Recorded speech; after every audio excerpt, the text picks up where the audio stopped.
Se você está nesse vídeo, é porque você vai começar uma obra e está com medo de passar por alguns perrengues, ou então você já passou por alguns perrengues e veio aqui conferir uma opinião externa. Pode ser que você tenha contratado uma obra na empreitada, você fechou o valor e foi ali efetuando os pagamentos semanalmente ou a cada 15 dias.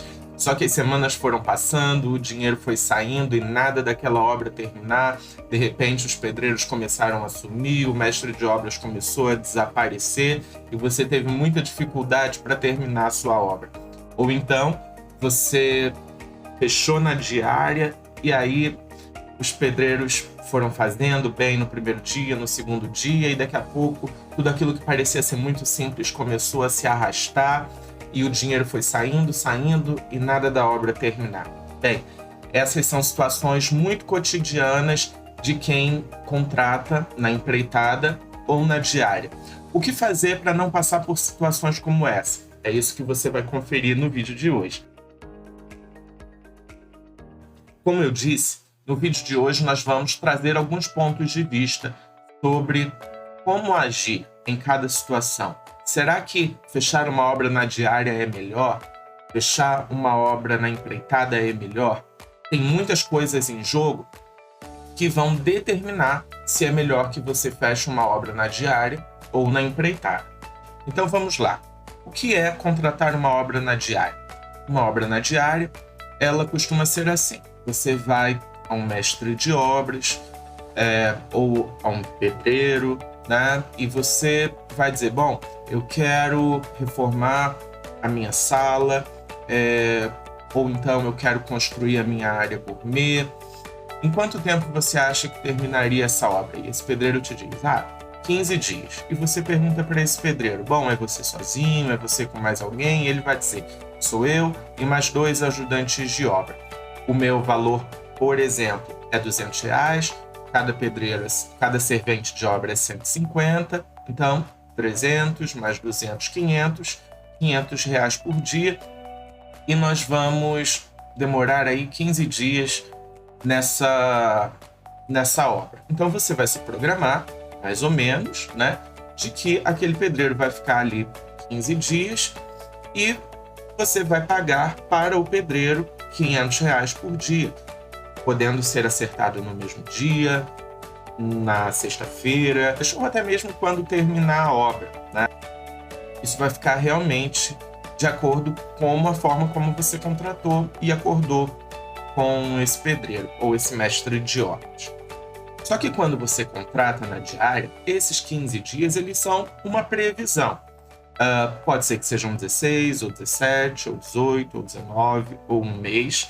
Só que, se você contratou na diária, todos os dias que você tem alguém trabalhando, você vai precisar pagar por cada dia trabalhado, ok? Porque, afinal de contas, você pagou na diária. Bom, então, qual é a forma de trabalhar na diária que seja eficiente e que ninguém saia perdendo? Bom, a primeira dica que eu quero dar para você que quer fechar uma obra na diária é que você tenha todos os materiais e equipamentos comprados e entregues a tempo da sua obra. Você não pode correr o risco de ter pessoas na obra e não tenha materiais para que as pessoas trabalhem. Porque se as pessoas estiverem lá, se elas saíram das suas casas para trabalharem e não tem material lá, ou não tem material suficiente, ou não tem condições suficientes para que as pessoas desempenhem seus trabalhos, você vai precisar pagar a diária, independente se aquele dia foi produtivo ou não, porque as pessoas estão lá, disponíveis para você, disponíveis para aquela obra. Então, se você vai contratar na diária, faça tudo o que for possível para que equipamentos, materiais e todas as outras exigências da equipe de obra estejam supridas para que eles possam trabalhar a todo vapor, ok? A segunda dica que eu quero dar para você, que vai fechar uma obra na diária, é que você não pode deixar essa obra sem supervisão. Você precisa estar na obra ou você precisa de alguém da sua confiança na obra, supervisionando o trabalho e garantindo que a equipe contratada chegou no horário, está saindo no horário e que ela não está desocupada sem ter o que fazer ou até mesmo enrolando, né? Fazendo algo num ritmo muito menor do que poderia fazer, sem ritmo de trabalho, sem pegada, sem compromisso. Então, isso não pode acontecer numa obra na diária. Caso alguma coisa comece a ser feita errada, essa pessoa que está supervisionando, ela detecta o erro na mesma hora e ela é rápida para corrigir. E assim, não existe retrabalho, não existe perda de tempo e você realmente pode ter confiança de pagar na diária, porque aquelas pessoas realmente estão recebendo para trabalhar. E ainda que aquela obra atrase, ela não atrasou por falta de compromisso da mão de obra com a sua obra, ok? Agora nós vamos para o segundo caso, que é contratar uma obra na empreitada. O que é contratar uma obra na empreitada? É você receber um orçamento pelo valor fechado, total da obra. Então, aquele pedreiro vai dizer, bom, para construir a sua área por mim, eu vou cobrar 30 mil reais, por exemplo. E você vai se programar para pagar aqueles 30 mil ao longo daquela obra. Parece justo, né? Provavelmente, você vai dar um valor de entrada, e isso é normal, porque no início da obra, esse mestre de obras vai precisar comprar alguns equipamentos novos, vai precisar que alguns materiais que são da parte dele estejam fornecidos, então é muito normal que você dê uma entrada. A minha primeira dica para você, para que você não encontre nenhum tipo de problema no percurso com esse modelo de contrato, é que você tenha duas coisas: um projeto e um contrato com a sua equipe de obra. Qual que é a função do projeto? O projeto é porque o orçamento que esse pedreiro, que esse mestre de obras, que essa construtora está te passando, esse orçamento vai ser baseado naquilo que está desenhado, naquilo que está representado.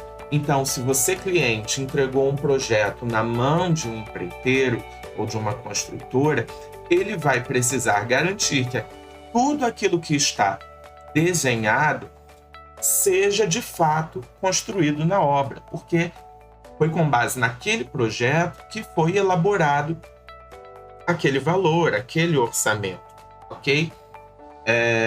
Então, é importantíssimo que você tenha um projeto quando você contrata na empreitada. E por que o contrato? O contrato é para que você possa discriminar por escrito tudo o que consta no projeto. Assim, calça ambas as partes. Inclusive, você que é mestre de obras, você que é um pedreiro, ou empreiteira, construtora, enfim, não faça uma obra sem contrato. Por quê?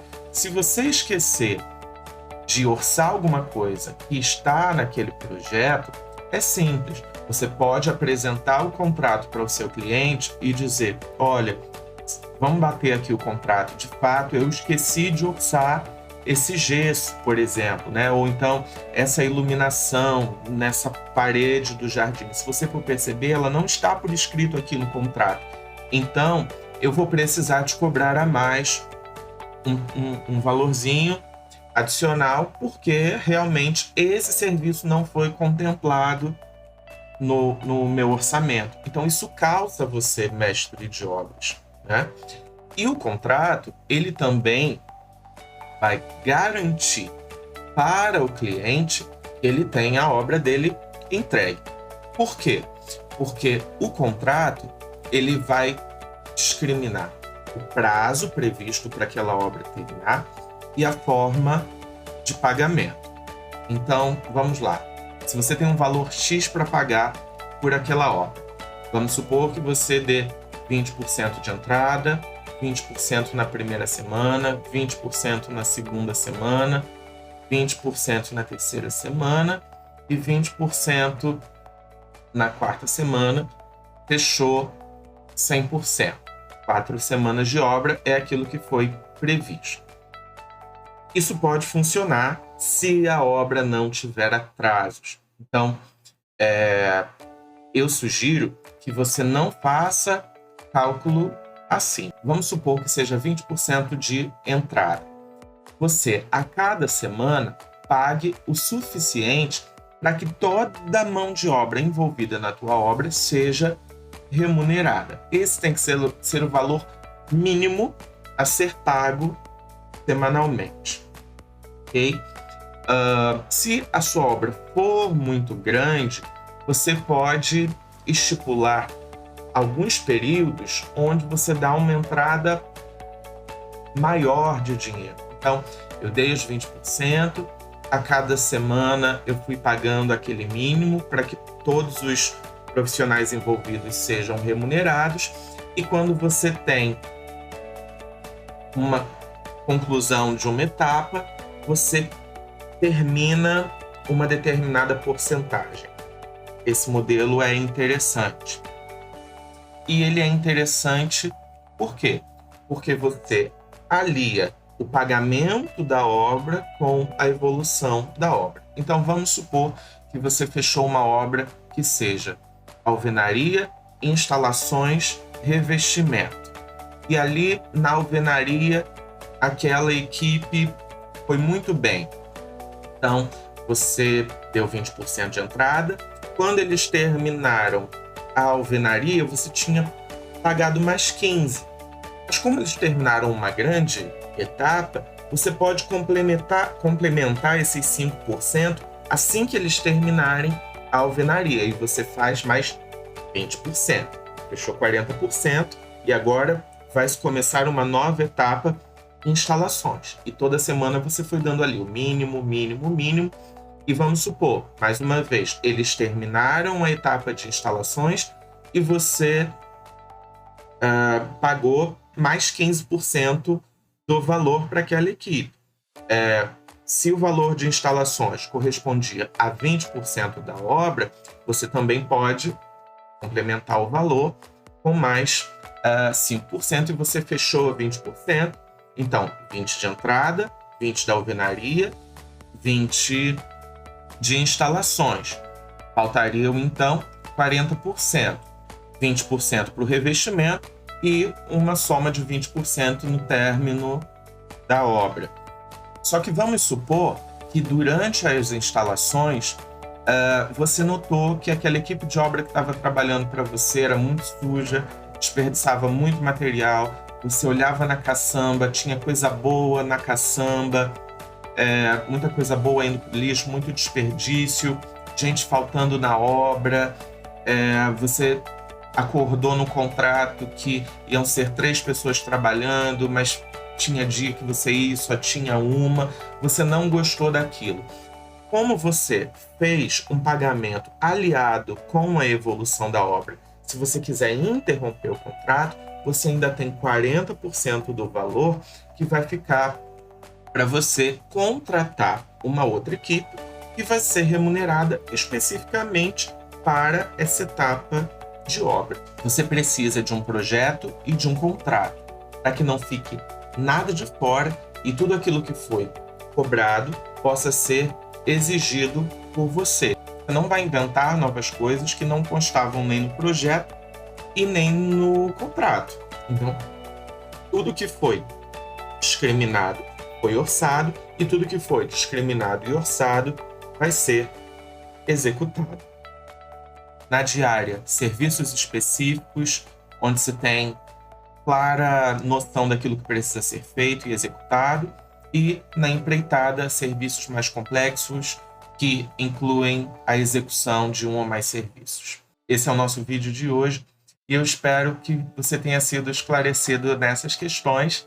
E se você tiver alguma dúvida, pensa diferente, tem algum comentário, já passou por alguma experiência ruim ou muito boa, coloca aqui no comentário.